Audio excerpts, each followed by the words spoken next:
మీ అందరికీ ప్రభునందు నిండా వందనాలు. మరి బ్లైండ్గా మీ మధ్య ఉన్నాను. 69కి ముందు నేను బ్లైండ్ కాదు, కళ్ళు ఉన్నవాడినే.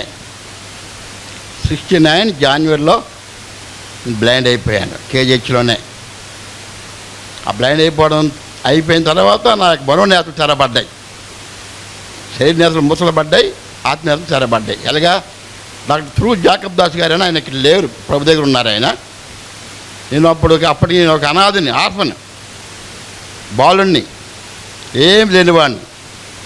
ఆ పరిస్థితిలో ఆయనే తల్లిగా తండ్రిగా అన్నిటిగా ఆయనే ఉండి నన్ను టేకప్ చేసి ప్రభువును నడిపించి 69 సంవత్సరం జూన్లో ఆయనతో పాటు నాకు బాప్తిసం ఇప్పించారు ఆయన.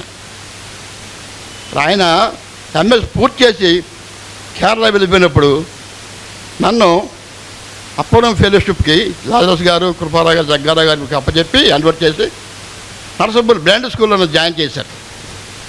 అక్కడ 10 సంవత్సరాల నుండి ఎస్ఎల్సీ ఫస్ట్ క్లాస్లో పాస్ అయ్యాను. అది వికలాంగుల ఇయర్గా అనౌన్స్ చేశారు గవర్నమెంట్. అప్పుడు నాకు జాబ్ వచ్చింది విహెచ్పిలో. జనరల్ మేనేజర్ డేవిడ్ గారని జాబ్ ఇస్తాను రమ్మన్నారు. ట్రైట్ చేసి ఎలాగెళ్ళగలను ప్రభు ఆ జాబ్కి వెళ్ళాను కదా, నాకు ఇబ్బంది కదా అని ప్రార్థన చేసి దేవుడు నా సేవ చేయన్నాడు. సో నేను దేవుని సేవకి నా జీవితాన్ని అంకితం చేసుకున్నాను. బ్లైండ్ స్కూల్ ఎస్ఎస్ ఫస్ట్ క్లాస్లో పాస్ అయ్యాను. దేవుని బిడ్డలారా, ఇప్పుడు నక్షత్రపురంలో దేవుని సేవ చేస్తున్నాను.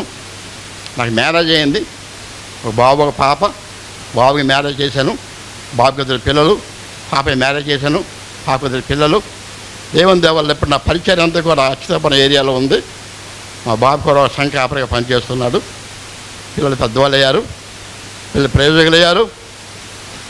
ఎందుకు పనికిరాడు? నన్ను దేవుడు ఒక పరికరంగా, పనికొచ్చే పరికరంగా నన్ను వాడుకున్నాడు. నా విషయంలో చాలామందిని దేవుడు మరి ఆస్వాదించి వారి ద్వారా సహాయం చేశాడు. అందులో మెయిన్ యాక్టర్స్ జగ్గారావు గారు, కృపారావు గారు, చెప్పిన లాజరస్ గారు కూడా అందులో ఉన్నారు. చాలామంది సహకారంతో నేను ఈ రీతిగా డోలపాటిన దేవుడును సహాయం చేసి దీవించారు. ఈ సమయం ఇచ్చినటువంటి యొక్క మరి అధ్యక్షుల వారికి, ఈ సభలో మీ అందరికీ కూడా హృదయపూర్వక వందనాలు చెల్లించుకుంటూ నా మాటలు ముగిస్తున్నానండి.